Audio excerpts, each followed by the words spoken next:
Good morning, everyone. Good morning, good morning. I hope you're well. Let's get this shared screen off. Morning, Kelly. How are you? I'm good, thank you, Krista. How are you doing I'm today? all right. I'm okay. I've got a bit of feedback coming in. I can hear my own voice. Do not like that first thing in the morning, or at all, ever, really. Um, Morning, everyone. I'm Krista. I'm the founder of Sunshine Support, if you didn't know. And I'm joined this morning by my amazing colleague, Kelly Jarvis, who heads up our advocacy and consultancy team. So, how are you? Oh, I'm good. It's been a good week. Doesn't it make a difference when the sun comes out? Oh, especially in the evening, you just get those longer days and it just gives you that little boost. I love it.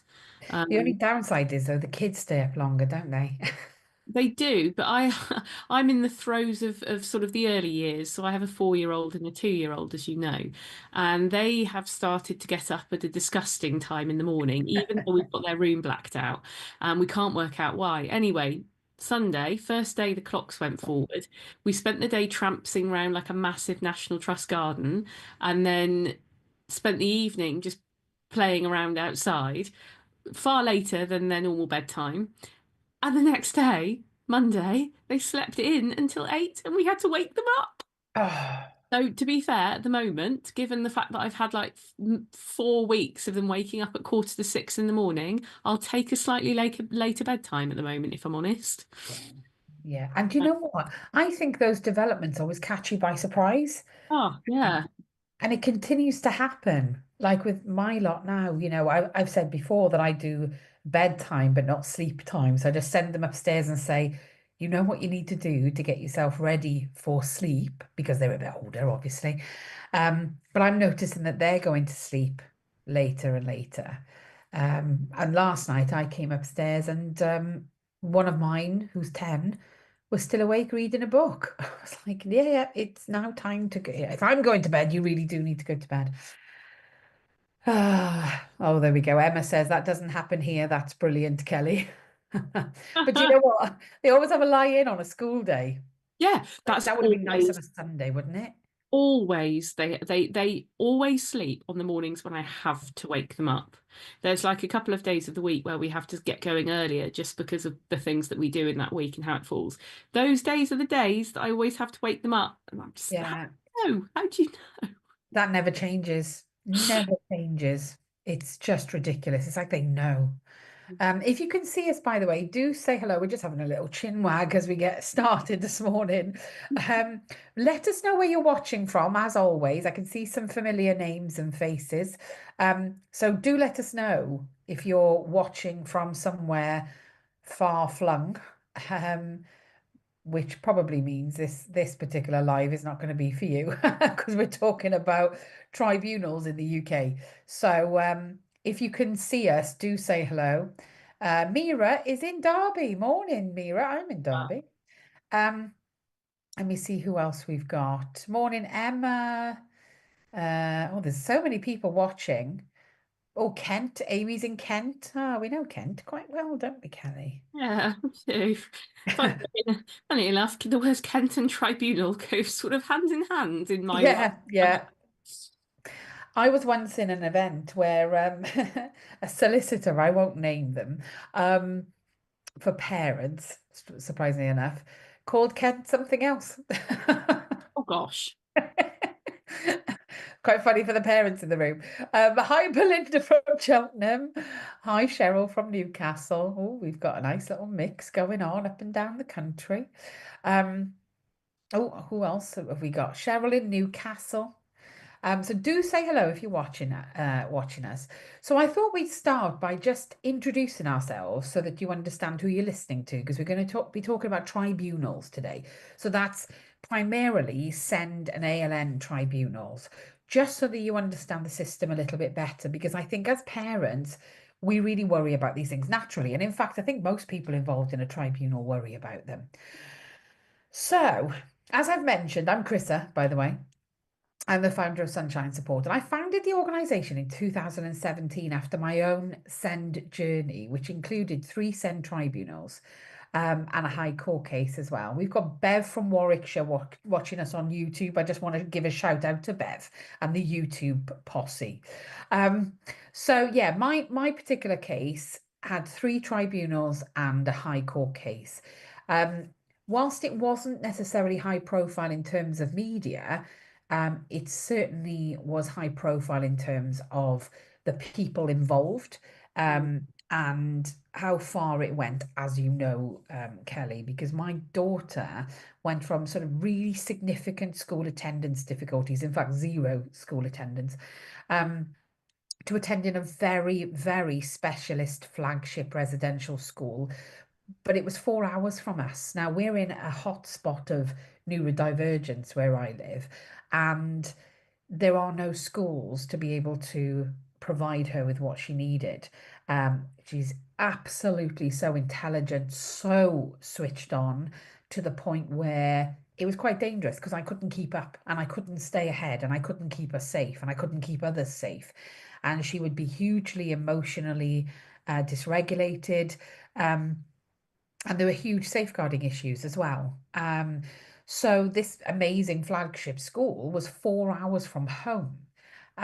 And we experienced such significant trauma in the process of getting her into that school. We were even accused of making it all up. FII, for those who don't know what FII is, it's fabricated or induced illness. Um, and so well, it was actually, what did we calculate it? 7 years ago, next week, Yeah. um, I attended my final tribunal, and my daughter was in the school through a High Court hearing, but we needed to get the school named on the EHCP. So we had to go back to tribunal to get that done. And so we had to instruct all these experts, and I had my back up constantly. I was on high alert. I can feel how it felt like my heart was beating out of my chest permanently. It was like boom, boom, boom, boom, boom. I felt like my blood pressure was high. I permanently had a headache. I was so stressed out because the council kept saying they were going to pull her out of this school. Hmm. And the day before we headed to tribunal, they said, we will agree a 38-week placement at this school, which was great. Um, but we wanted 52 weeks because she really struggled with transition. And so cute, we decided to go for the tribunal. We're like, no, no, no, we're not going to back down now. We've come this far. We're going to get this 52-week waking day provision.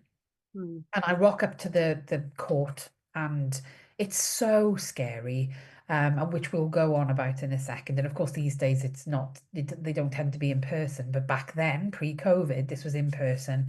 Rock up to Loughborough Court, and I'm waiting for my experts to arrive. So we've all agreed to wait outside. And this very lovely looking lady, but she had a lanyard on, and I was completely terrified of people with lanyards. It really triggered me. Approached me and said, "Are you Chrissa?" And I'm like, "Yeah." And what? Who are you? And she said, "I'm Kelly. I'm the head teacher of the school that your daughter attends." We'd not met at this point because I'd had to deal with a lot of care people rather than school. Mm. And I was like, "Oh." Oh, okay. My shoulders dropped. I thought, I'm in safe hands. I've heard amazing stuff about this Kelly. And now Yeah. look at this. She's here. Oh, Couldn't believe my luck. it was a pleasure to meet you, but at that moment, it was so clear that everything sort of you've been through and stuff led to this moment. Because when you say that you're on high alert, knowing you now and seeing you in a whole different world and context with a whole different life, it feels like a million miles away.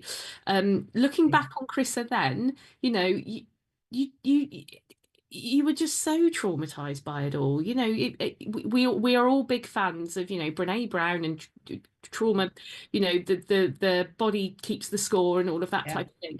And, you would just your body language, everything, you were so on the sort of hyper vigilant train at that point. And I remember that tribunal hearing so well because it was a toughie. We were getting grilled to bits by the panel, by the local authority representation side of things. And I remember making some very strongly worded phone calls back into, because I know you remember this, because I just pick up the phone, I'll be like, we need to get this sorted, I need this information right now. And you were like, oh blimey, who's this lady? And Yeah. of course, you wouldn't have known at that point. So what was that? That was, yeah, 7 years ago, so 2018. And I'd been ahead at that point for 3 years. But I was a baby head. Okay. I was a baby head. I became a head at 31 Wow. in 2015. Um, and my journey through education had been like really like whoosh. So I wanted to be a teacher ever since I was tiny. Went straight to university to do that. Became a teacher straight out of university. Did my newly qualified teacher year, as it was called back then, and then immediately became head of year. In a big comprehensive school, I can and I imagine did it. that for 2 years, and then immediately became head of the whole director of English and drama and all of that at the age of sort of 26. And then in 2011, I was already feeling myself just burning out because I was under a lot of pressure from a very intense head teacher at the time, who was like, "You've got to, get all these results." And I knew in my heart that the thing that I loved most about my job was the special needs element of it. So I taught most of the more challenging sets where a lot of children were in who I could see had not been very well understood and had a lot of unmet need, and they'd just been plonked in these groups where the atmosphere was terrible and they'd been written off by a lot of staff. And I thrived with those groups because it gave me the chance to just do things differently and make a difference. And I realized really quickly, this is me. This is a bit of me, this. So in 2011, I remember having a chat with people at the time and being like, I'm going to leave teaching because I'm going to die. I genuinely feel like my life, I'm just going to go in a corner and expire. And they said, no, you don't want to leave teaching. It's what you've wanted to do. You just need to leave that environment. And I Yeah. knew straight away that I needed to be in special education. So I moved into special education in 2011, headed up the English department of a beautiful independent residential school. And then by 2015, I was then head in a sister school. And that's where we met. And the first school of this group that you worked for, the independent school, was the one I went to see. Oh, And it was a 38 weeker. yeah, And I remember looking around going, oh my God, it's I want to come beautiful. here. This is Mm. amazing. And there was that little area, it was like a conservatory where the girls tended to hang out and do their makeup, and they, like the Yeah, teenage girls. And I was like, this is fantastic. This is just so amazing. It's like a mini university, yeah, It's a proper lovely campus. It feels really safe. And I said to the person there, oh, I love it here. It's just a real shame it's 38 weeks because we wanted the option of 52 with it being so far away. And we know transition is a difficulty for my daughter. And she said, oh, we'll come and see our sister school down the road. And I was like, I didn't even know about this sister school.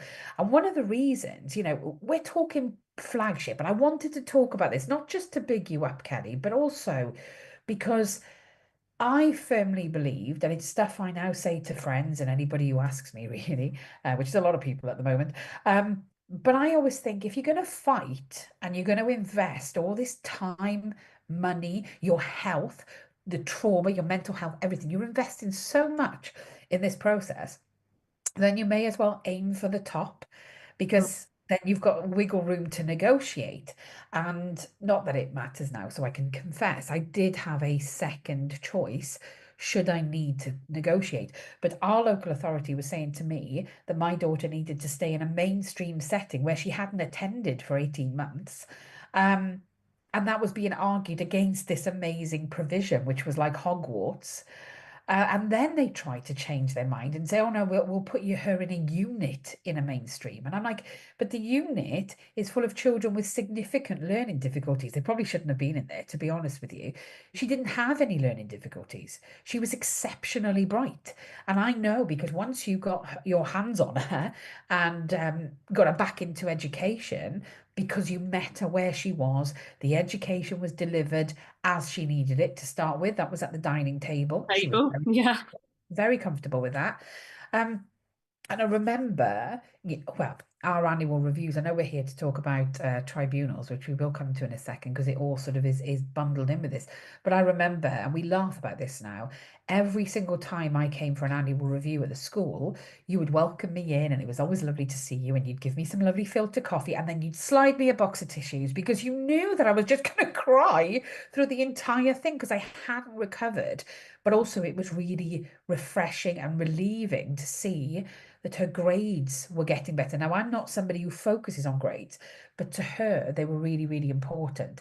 And I remember pre-lockdown and pre GCSEs, and she'd been back year to cover the year that she'd lost through not being in school. She was predicted level nines across the board pretty much. And Mm. I was like, wow, like she's now actually being recognized for her intelligence, which is important to her. I've actually drilled it into my next three that it's not important because I don't want that level of stress. But oh my goodness, it was absolutely so emotional. But I think that this has all come from the trauma, and I speak so much about trauma recovery. I've done a reel this morning over on my Instagram on trauma recovery. We don't think enough about how traumatizing this process is. And one of the reasons that I wanted to do this Facebook Live today and YouTube Live is because I think part of my trauma was that I didn't know what was coming next. So I just felt constantly like I was about to be attacked by something. Local authorities are awful at sending horrible letters on a Friday afternoon, so you have the weekend ruined. And I don't know whether they do it on purpose, but it feels like it's on purpose. But I found the whole thing really traumatizing. And I am not recovered from that. Like this is like 7 years on, and I have intensive trauma recovery once a week, and I've had that for 5 years. I still can't talk about parts of my journey without absolutely breaking down. And just recently, strangely enough, I'll just confess this. Kelly and I went to a trauma conference in Bath, which was just amazing. But it really brought up a lot of stuff for me from this journey and my relationship with my daughter. And I've been in almost shut down ever since. And it's hard to talk about, which is why I'm not going to talk about it today. But I'm in physical pain as a result of triggering that trauma, triggering those memories, the physical aspect. I can feel that my anxiety is very high, my blood pressure has creeped back up because I've put myself back there. So I think it's really quite fitting, actually, that we do this for people, that we give them the information that they need to prepare them, because what you have to do, parents, what you have to do is look after yourselves. Because I did not look after myself, and I put myself through all of this, not knowing what was coming next. I didn't know it was going to get worse and worse and worse and worse. And I remember, I think it was my daughter's first annual review with Kelly. I couldn't attend because I had a stroke. So my husband had to attend on my behalf. And it's just absolutely, and I kept having awful, like I had pneumonia at one point. You have to look after yourself. So, without further ado, then let's crack on. We've done the emotional bit. Oh, let me get out of this. Let me dissociate. So, Kelly, tell us, what is a tribunal in the field of SEND or ALN, which is the Welsh term? Why do we need one for an EHCP or an IDP? So, the tribunal starts with the process of appealing. So, if a decision is made about your EHCP or an IDP that you don't agree with, you have what's called rights of appeal. And these are quite specific situations. So you can appeal if the local authority refuses to assess for an EHCP or IDP. You can appeal if they refuse to issue one after an assessment. And if they do issue one, you also have rights of appeal for the content, specifically how special educational needs, or ALN, are described, additional learning needs in Wales. Had the provision on the plan, additional learning provision, or section F, the description of provision in the plan. And you can also appeal section I, the placement in an EHCP. Okay. There are other sort of quite niche situations you can appeal to. So if, say, following an annual review, you get a draft and you don't agree with it, you can also appeal if the local authority refuse a reassessment, or if they decide to cease the plan altogether. They are also rights of appeal. And you can then fill out your paperwork, and then that goes to the tribunal service.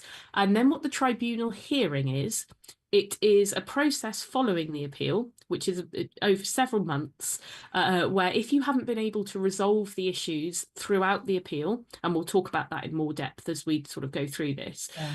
you then go to court, which is online now, and you have a panel which is headed by a judge and then has some specialist members on it, whose role I'll talk about in shortly.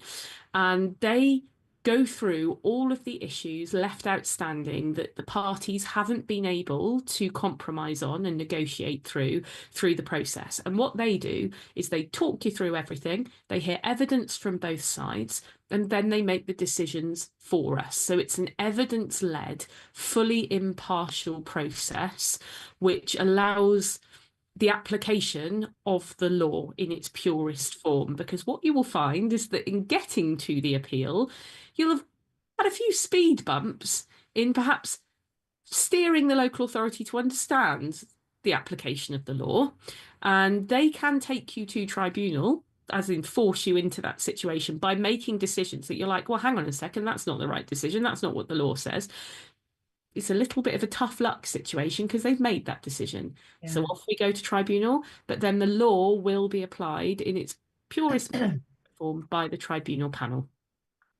So you mentioned they're online, they're mostly online now. Well, they are all online, aren't they? Yeah. What do you prefer?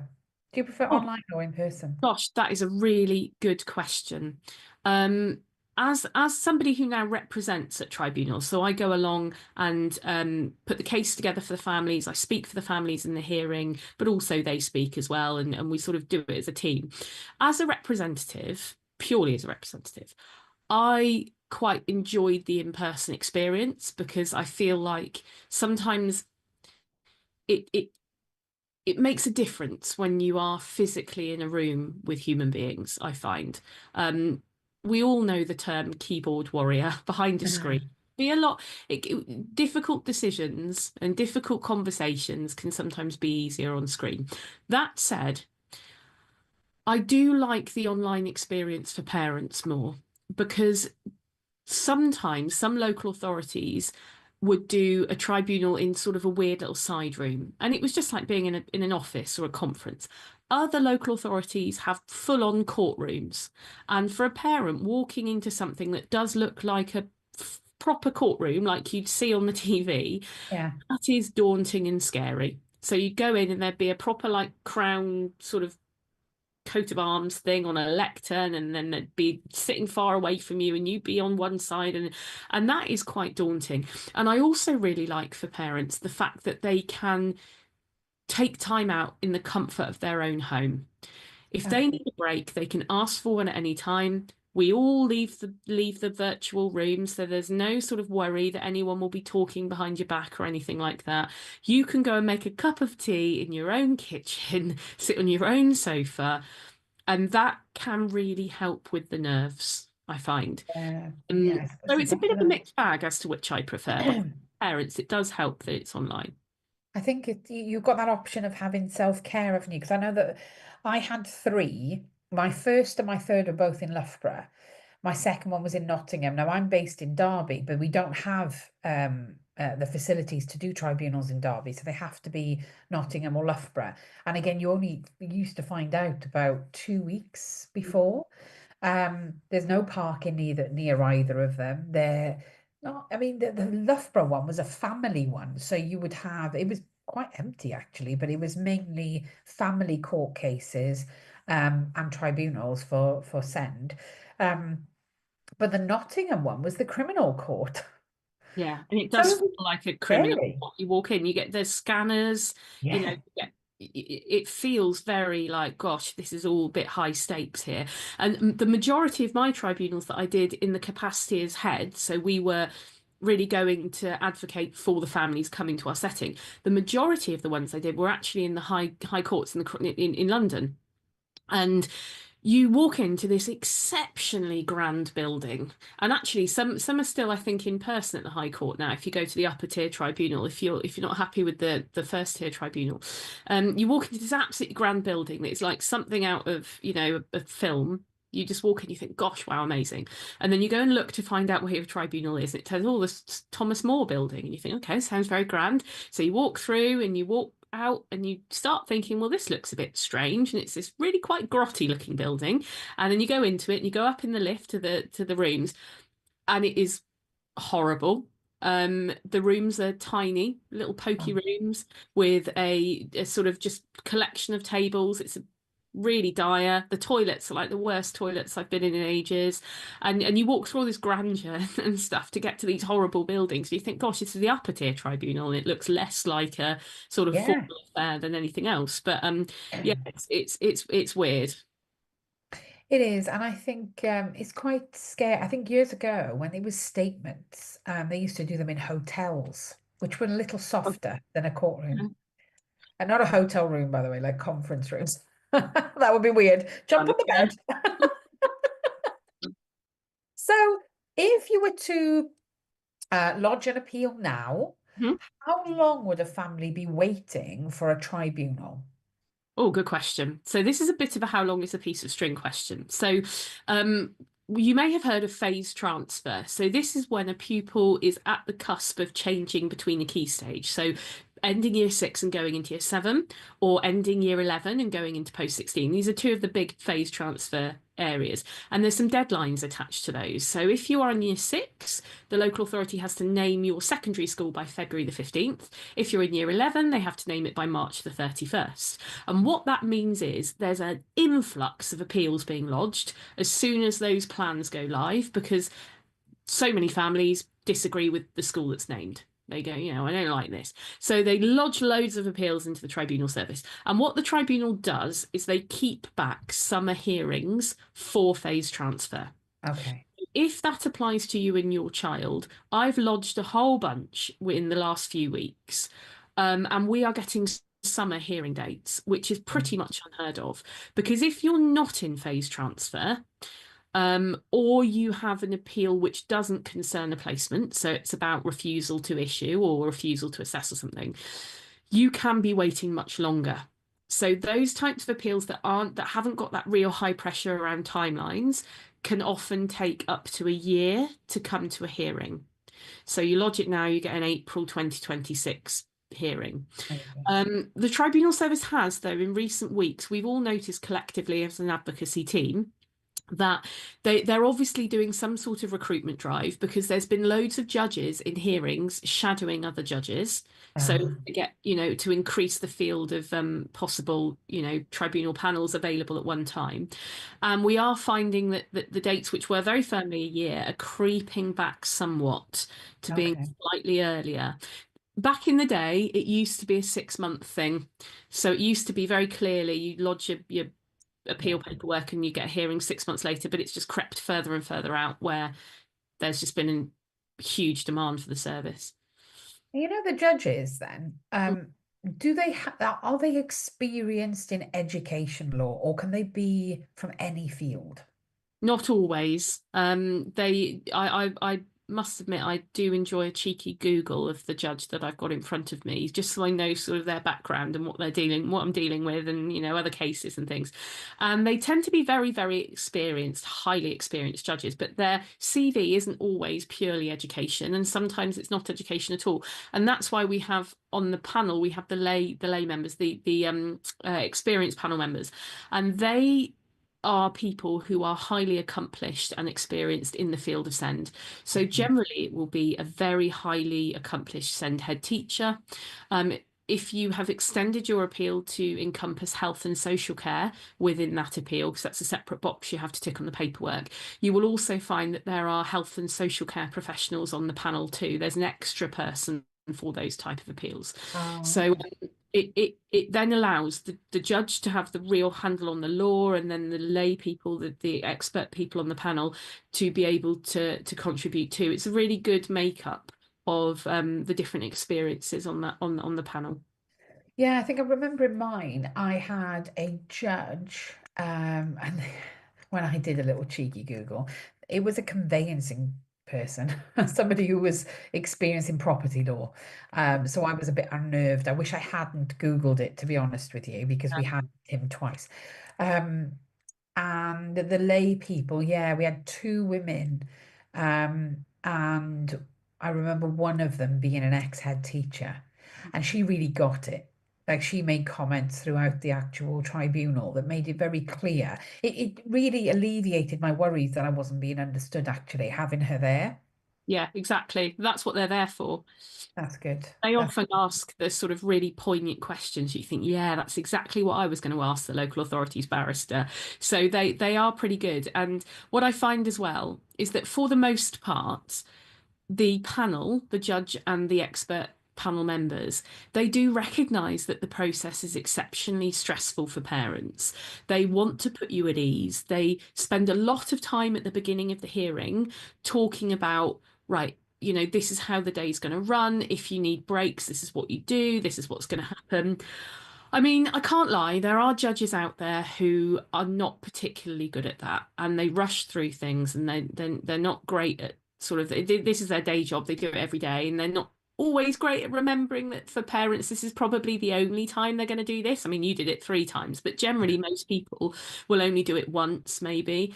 Um, and that can Mm. sometimes be lost in that. And I always, when I'm preparing my families for a hearing, I always try to say, look, judges can be like this, but they can also be like this. And Yeah, it's an evidence-led process, and they are very efficient in their pursuit of evidence. So if they're yeah, a bit short and a bit funny, don't take it personally.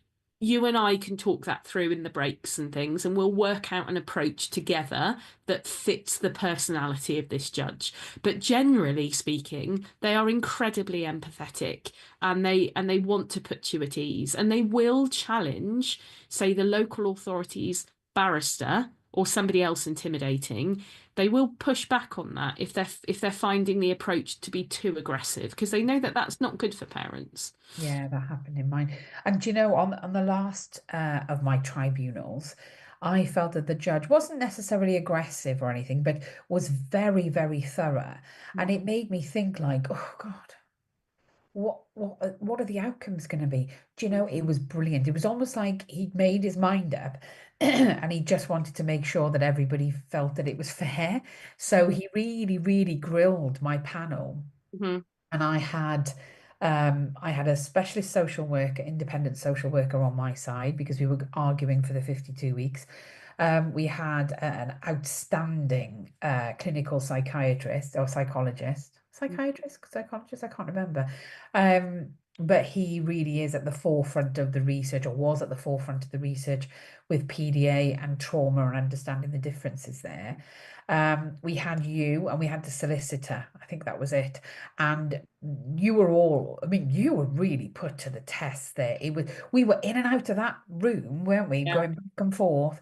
It was absolutely crazy because what they used to do, and I don't know what they do now, of course, because I don't do tribunals, but um, it used to be, they come in, discuss something and say, right, do you want to go away and all have a conversation with your teams and then negotiate in the hallway Yeah, and then it's bring it weird. back when you're ready. We'll reconvene in an hour. So you were probably out of the courtroom, because they don't like to call it courtroom, but to us it feels like a courtroom.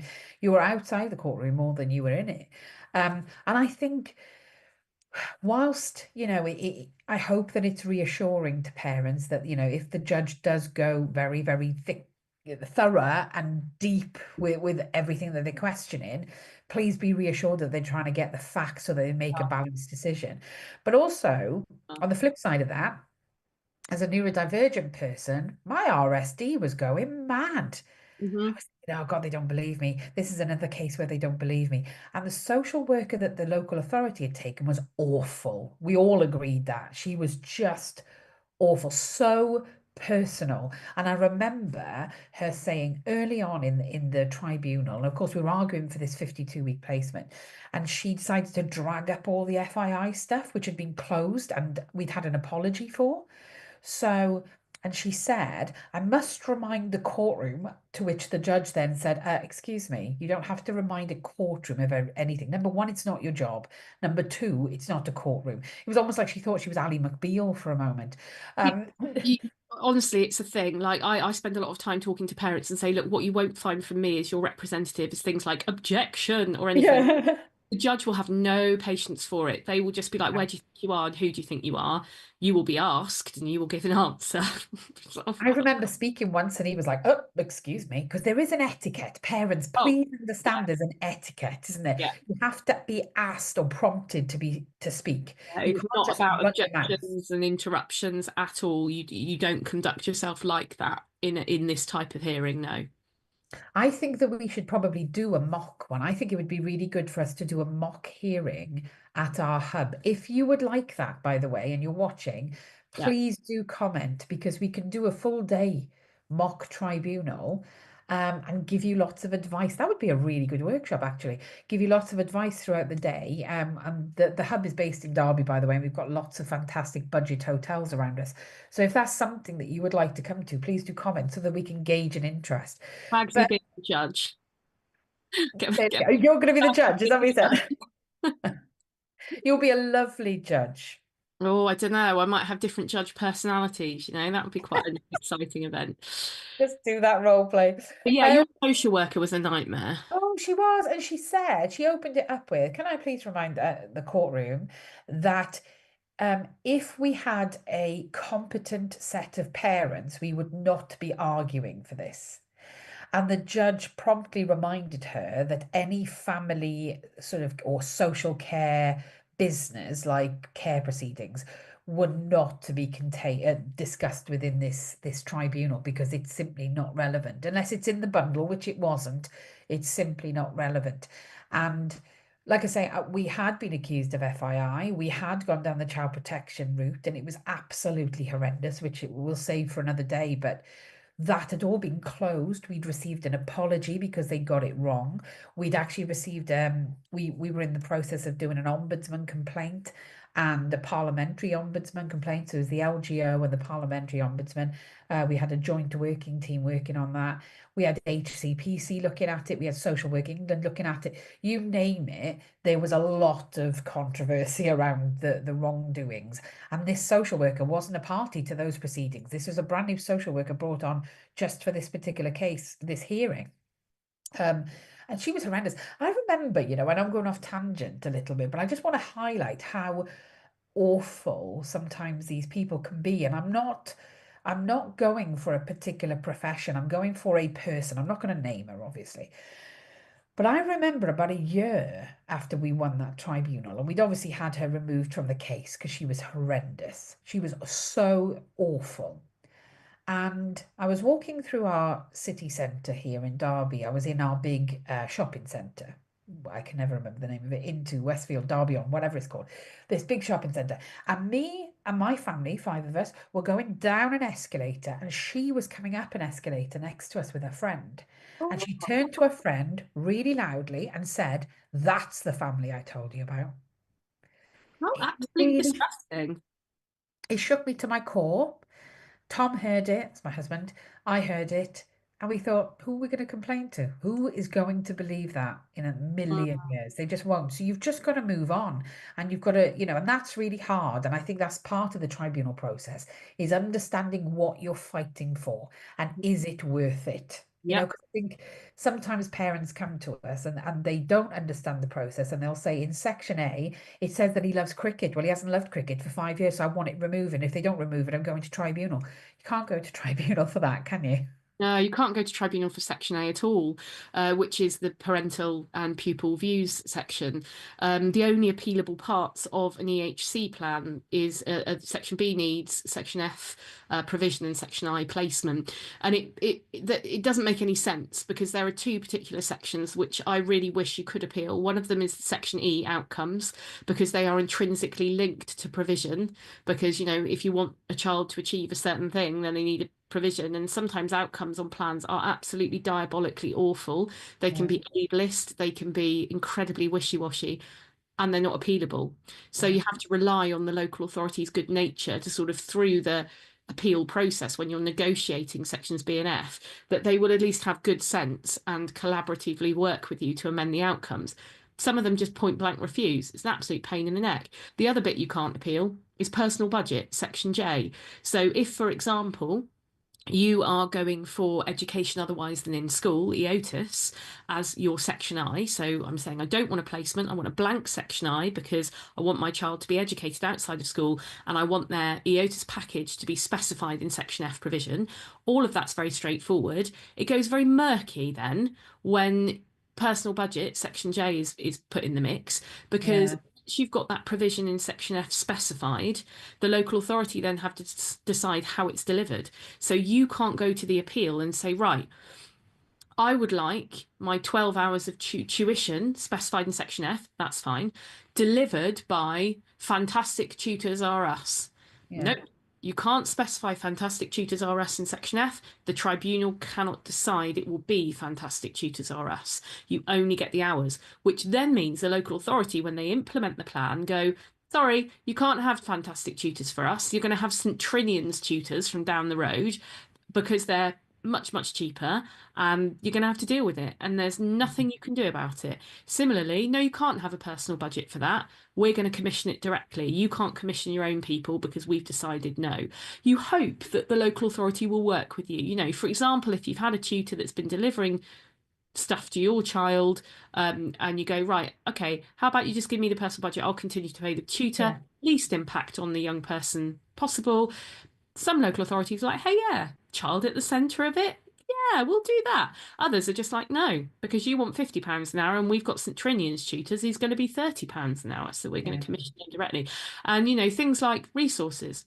You can't plonk, say, we want a budget for resources, you know, materials for our EOTIS package in section F, because the judge will say, well, we can't deal with budget, so you can't have that in section F. So it's like, well, hang on a second, you're going to give me all of this stuff, but I'm not going to have the equipment to do it or the budget to buy consumables, you know, so it gets really yeah. murky at times. And I wish you could appeal section J because I think that's a really important one to appeal. Yeah, and I think with the rise of EOTIS packages, and by the way, anybody watching who wants to understand what are these amazing packages are, these EOTIS packages, we do have webinars available on our Sunshine Academy that you can watch, and they're just I brilliant. mean, You can ask questions in there as well. yeah. So why are there so many tribunals, Kelly? What? Because we can see that Oh. yes, okay, there's been a massive backlog, they're reducing it, but that's not because there's less tribunals being lodged, that's because we've got more staff. So why are there so many? They are increasing, and it is because a lot of councils are under pressure. And we did a Facebook Live about this, which is viewable on our channels. They're under pressure to make huge cuts to their send spend. You may have heard of this thing called a safety valve, which is where local authorities are given additional funding if they can show where they've cut funding. Weird catch 22, but that's how it works. And one of the big cut methods a lot of local authorities take on at the moment is we are going to reduce the number of children in very expensive settings and put them in settings which are considerably cheaper. Now, for many children with SEND and for many children with an EHCP, a cheaper setting is absolutely fine. You know, it's not about the cost of it, it's about actually the provision there, the environment there, the cohort. And for many pupils, an additional resource provision attached to a mainstream school is just beautiful and it works for them really, really well. For other pupils, that it just doesn't, and they need something that's more bespoke. They need something that's so significantly lower arousal environment that no matter how much you sort of say to a, you know, mainstream school, we'll give you a bit more money and you try and make it work, it's just not going to work. And what we're finding is that there's an increase of families who are not being placed in the right setting. And there's an increase of local authorities using the annual review process to take children out of their setting where they're firmly established and try and put them somewhere cheaper. This has led to a huge increase in appeals. The other thing that's led to a massive increase in appeals is the increase in families seeking an education healthcare plan. And local authorities can't keep up with demand. So a way that they are sort of trying to deal with that is to just say lots of no's to see who sort of goes away and then to see who doesn't. Now, if you don't go away at that stage, if you then lodge an appeal and stuff, what you often find is that the success rate for parents is astronomically high. So we're talking Either the appeal is conceded before it gets to the tribunal hearing, or the tribunal hearing lands in the parent's favour. And for a refusal to assess, if it gets all the way to a hearing, the current rate for parental success exceeds 96%. Wow. Um, it's massive. So I have like probably I'd say 50% plus of my caseload is tribunal work. Um, I don't go to many hearings because I work blimmin' hard on doing excellent submissions of evidence, lots of position statements setting out exactly the situation. And we find that through that process, the local authority will concede a lot of the time, not all the time, a lot of the time. And that means that you don't have to go to the hearing. You don't have to pay your witnesses to go. You don't have to get me to go. You don't have to go yourself. It's conceded beforehand and wrapped up via the paperwork. That's brilliant. That's Yeah, and phenomenal. it is a delay tactic because if you think about it, if you're waiting for a year for the tribunal to actually take place, if the local authority can push you into it, they then don't have to deal with elements of it until much further down the track, and they don't have to pay the outlay until potentially up to a year. Yeah. Um, New financial year, isn't it? Push it into the Yeah. next budget, keep it kicking the can down the track, sort of thing, and it just means that your child in the meantime suffers. Yeah. It's awful.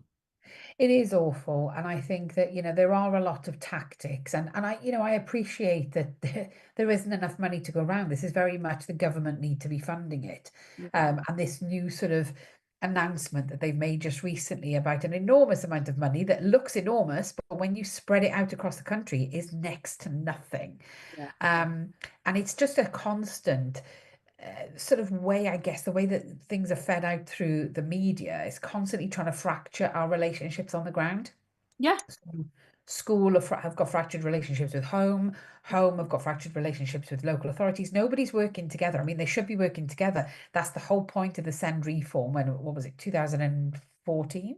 Yeah. About that? Yeah. And we're 10 years on, over 10 years on, and what have we seen? Are people working together? I'm actually seeing more and more complaints about authorities, whether it's the NHS and local authority, not working together to be able to create the best It's outcomes. a broken system, if I'm honest. And I spend a lot of time obviously dealing directly with local authority caseworkers and things. And, you know, I would struggle to do that job at the moment because of how passionately I feel about delivering very, thorough work and good outcomes. I know the caseloads of some of those case officers and they are unmanageable. And I deal with some excellent ones. And I'm always really careful. If I've dealt with a really good case officer, I always write about it on LinkedIn because I think it's so important to praise and thank those people who are doing their absolute best. Then there's the flip side where you get such poor communication. And even then I feel empathy because the poor communication comes from a place of being completely swamped. Like no one wants to ignore their emails. And because that keeps you up at night, doesn't it? When you know you've got 80 million unread emails from distraught families, Absolutely. you're going to care, And it's so hard for some of these case officers to keep on top of those caseloads. It's really difficult. And that's when you start seeing, the frustrations rise and the relationships fracturing. And then you see things in the news about, cuts and stuff. And it's very, very challenging for parents to know who to sort of look to for the reasons for this. And often it will be just the case officer who doesn't reply to your blooming emails is the person Yeah. who's going to get it because who else do you have? Who else do you have to say, hey, look, I'm trying to get you to understand that my child can't go to school. They can't go to any school, let alone the one you've named.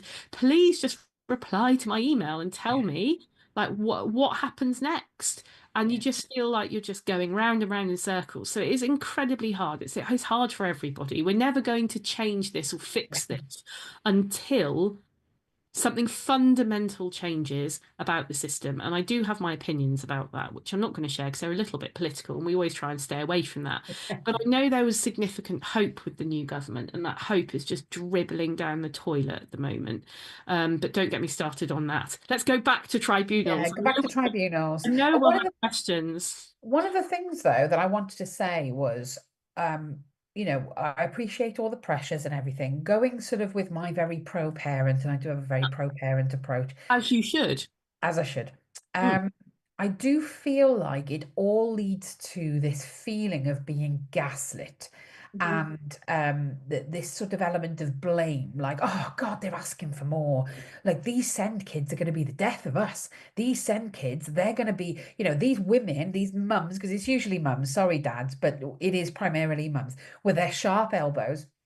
And then you get other mums looking on, going, I wish my child could get something, but I'm not as shouty as that one. So my you have kid's to be not going to sure. get what they need. Have to Um, be. and this general feeling of, oh, I don't even know how to describe it. Like there's the parent blame, you feel gaslit, you feel trivialized, you feel outcast, you don't feel like you belong. And it's a horrible, horrible feeling. And I went on and had another EHCP for another one of my children, as you know, Kelly, because you know her very well. And she is hilarious. In fact, most people watching probably know her because she does a lot of Facebook Lives. Um, but she would do more if I allowed it. Um, but with hers, like that triggered it all again for me. And then we weren't asking for much, not in comparison to the first EHCP that went through. Um, and we almost had to go to tribunal for that, but Mm, fortunately negotiated before that point. yeah. Um, but I think another thing is that when the local authority is meant to be a parent-friendly sort of process, but the local authorities are quite well known, particularly some more than others. They're well known for using barristers and legal advisors and that sort of thing. And it can get quite scary as a parent if you're going in unrepresented.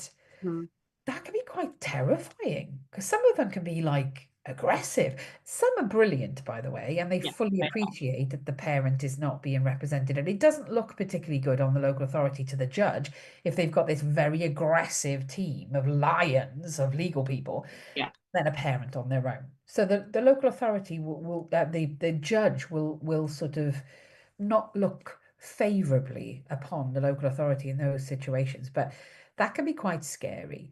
Um, so moving on from trauma then, how long are we meant to wait for an outcome? Because mine took a lot longer than I've heard they're taking at the moment. Well, the actual statutory time scale after an appeal hearing is 2 weeks, so 2 working weeks, so 10 working days for you to get the tribunal order that sets out the outcome. And if that's not going to be met by the tribunal for any reason, um, over Christmas is a typical period where it might take a bit longer just because people are on holiday and there's lots of bank holidays and things. They will let you know. They'll let you know in the hearing and they'll say, it will probably take a bit longer and you'll know by this date.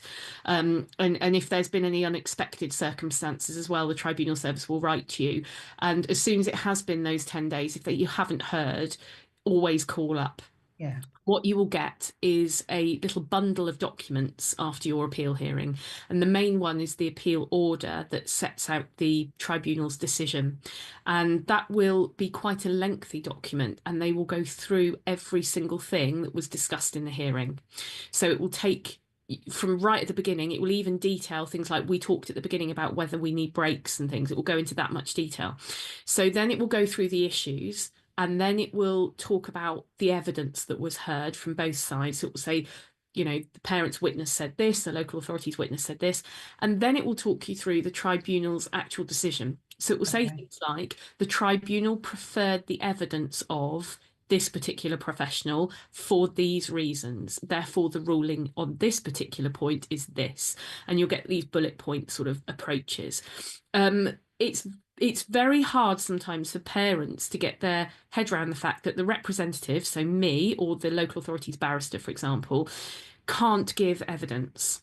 So what I can't do for parents when I'm in a tribunal is talk for them and say, oh, the speech and language therapist feels, or the parents really feel this, because that's actually giving evidence. My job is to direct the tribunal to the evidence. So the representative won't ever really be mentioned in the tribunal outcome. It won't be like, oh, Mrs. Jarvis argued really strongly for this. It will be Mrs. Jarvis directed the tribunal to the evidence of this person, And we prefer the evidence of this person because the report is recent, whereas the local authority's report is from 2012 or something. And and that's what you'll get. And then if, say, your appeal has been about, I don't know, BF&I, so the contents of needs provision and placement, it will literally go through every single point on the working document. So that's where parties have worked on the plan before the hearing, and then you share the plan in the hearing, and then you work through all the bits that you couldn't come to compromise about. They'll take you through every bit, and the outcome will also contain a this is the finished working document with all of our decisions set out for you in it. Okay. Local authority, your job now is to finalise this working document as a final plan. And generally speaking, the order will set out that the local authority has 5 weeks to give you that final plan from the date of the order. Now, the outcome and the local authority's action on the outcome varies depending on what the outcome is. So if it's, say, a refusal to issue, it will have a different length of time and things. So what you have to do as a parent is have a look at the bottom of the order, and it will tell you the amount of weeks the local authority have to finalise that plan and give it to you and take action on it. And if they don't do that, there are several courses of action that you can go down. Okay. And people can get in touch with us. If Yeah. any of this sounds confusing or, do get in touch with us. There's also the pre-action, the PAP Yeah. process, which we can help you with. I'm going to come to some of the questions, Kelly, because Yeah. there's quite a few. So I just want to, there's a comment on YouTube from Gabby. She attended tribunal at Darlington, and it was in a proper courtroom where they were patted down and had to go through metal detectors. I had Mm. to do that in the Nottingham one. It's really hard for parents. Um, so now we've got a lot of questions come through. I am just making sure that people know if I don't come to them, we will do our very, very best to answer them after this is finished. Um, Hey, I can film a few reels, Chrissa. If you want to ping me some questions, oh, what a great idea. I can Yes. pop some little Q&As and we'll release them over the coming week. How about that? Brilliant. That would be fantastic. So, guys, if we don't come to your questions, please do look at our Instagram accounts, Kelly and I, or take a look at our videos on YouTube. We'll put them all on YouTube as well. So, we'll put them on our individual accounts and we'll stick them on YouTube. So, the team will put links to our Instagrams and to our YouTube. Um, Sharon says, I wish I could get to the tribunal. I seriously feel like there's never an end to my son's case. I will drop you an email, Kelly. Yeah, please do. And we can Oh, absolutely. I think that might be Sharon, who's my client. Oh. If it is Sharon, who's my client, your case is like nothing I've ever known. Oh, But as I always am, I am here to tackle the next bit of nonsense we have to deal with. So if you are Sharon, my client, yeah, I feel you. We'll get there. and we meet a lot of local authority workers who genuinely have the same levels of empathy that we do, and they're as frustrated as we are. But then we have to be honest here, because whilst we can be quite balanced, there are local authority workers, and I met one recently who was like, "Oh, parents these days, they pay for everything. They get whatever they want. They just pay somebody and they get a diagnosis. They pay someone and they get a pot of money." And it's like, what? So sadly, oh, this is quite good. Another question. Sadly, they do exist. So comments come through on YouTube. What's a TCM? What's you go on? I'm gonna TCMH. Yeah, TCMH. TCMH is a telephone case management hearing. So these are exceptionally useful things. So anyone at any point in the tribunal, like the appeal process, can ask for a TCMH. They can write to the tribunal and say, I think we need a TCMH. And it is a telephone conversation. So you dial in and you press a number. So you're not on screen, you're generally on the phone. Sometimes the judge can do a screen one, and that's called a JADR, and it's JDAR, they're called about placement. But generally a TCMH is on the phone. You can ask for them. The tribunal sometimes just order that they're going to have one. Okay. And they are so that the tribunal can fully understand where we're up to in a complicated case. And what you do as a parent and as the local authority, you submit what's called a case review form by a deadline that sums up where you're up to. And if the tribunal read that and think, oh, I could really deal with getting a better handle on where things are, they call a TCMH. Now, a TCMH is super useful because it's led by a judge, just a judge on their own, and it won't be the judge that you see if it goes on to the hearing. Now, the judge has the power to listen to everything and give a really good steer of next steps. So I've known the TCMH judge to get quite shirty with a local authority and be like, come on now, what are you doing? You need to engage with this appeal instead of be silent, or come on now, you know, why are you trying to make the parent do that thing? That has no relevance. You need to Yeah. do that thing. And I've had some excellent TCMHs which have happened and then gone away. And then the next thing we know is the local authorities conceded. They are really, really useful just to get all parties together. And the judge can also do things in that, like agree to extensions or change the date of the hearing or all sorts of different things. They're really, really good things. So if you've been asked to do a TCMH, definitely do Yeah. it. And our advocacy team can come on and help you with that process and be in a TCMH if you need. Brilliant. Cheryl says, we'll just do one more question because of the time. Cheryl says, what's the process of submitting our view of what we are asking for and why and how the needs are not being met? I feel like all that was in the forms is stating that we want to appeal refusal to this issue, but not why and how they are wrong. Okay, so when we lodge appeal um, bundles, we don't use the boxes. We just put see attached grounds for appeal, and we set out everything in that grounds of appeal right from the word go. That's not on you. You don't know that you can do that, but you can. If you've just submitted the form and been restricted to the tiny box that's about that big on the computer screen, you can do what's called a position statement. So, up until your final evidence deadline, which if you haven't got it yet, you'll get when the tribunal's registered, it will give you a deadline that you have to submit all your final evidence by. You can submit a position statement by that time. So all that is a Word document where you do exactly as you've said. You set out exactly why things are wrong and you direct the tribunal to the relevant pieces of evidence by page references, that type of thing.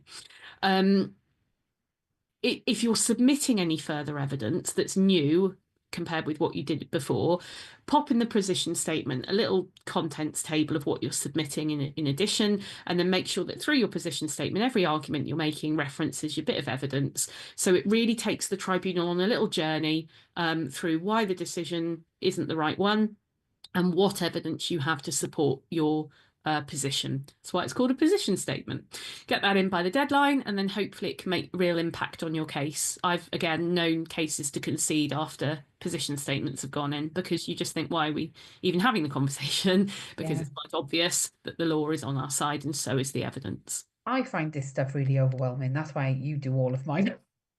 Because I can do it. If somebody else was asking me to do it for their child, I would be able to do it. But the minute you introduce like emotions and connection and trauma, I just go to pot. And I just want to highlight as well for anybody watching who is starting the process with an EHC needs assessment request, you also, it's the same thing. You can write a letter. You don't have to fill in the forms. Nowhere in law does it say these forms need to be filled in. So to end today, like we've just said, we will come to all of your questions. We will film the answers. We'll put them on mine and Kelly's Instagram accounts and the YouTube channel for Sunshine Support. What I want to say though, Kelly, to end this, is that I went to a conference recently without you, strangely enough, and somebody said to me, "Oh, Kelly, who works at Sunshine's amazing, isn't she?" Oh, I saw her. I've seen her in action, but also the parents just love her. I get a lot of our clients come to me and request assessments. So this was an expert witness. And she said, I've seen her in action. Nothing gets past her. She is exceptional. And I've never heard a bad word against her. And I don't have a bad word against her. She oh, was so complimentary about you.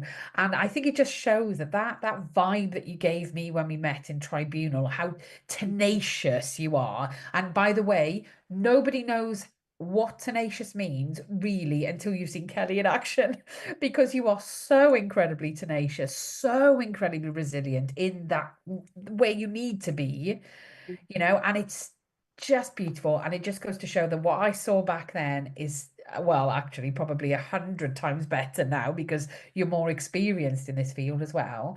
And I'm sure it's coming up to your 4-year anniversary at Sunshine, so we should be. yes, yeah, it is. Yeah, gosh, God, where's that time? Goodness But me. yet it seems That, like forever. It does, and it will That's just be great. forever. This is what I'm sort of feeling. I feel like I couldn't imagine doing anything different now, and I No.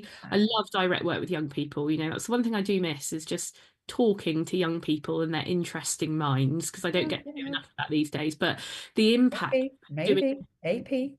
Just yeah, say. who knows? Sunshine AP, that's what we want to do in the long term, isn't it? But just being able to be there for families, particularly in tribunal situations, which are completely overwhelming, just to know sort of, hey, somebody's that safety net. I've got one lady at the moment who I'm supporting through tribunal who is literally incredibly organised. If you're watching out there, your name begins with A, and I am in awe of you. And there's another lady whose name begins with E, who similarly is incredible with her tribunal organisation.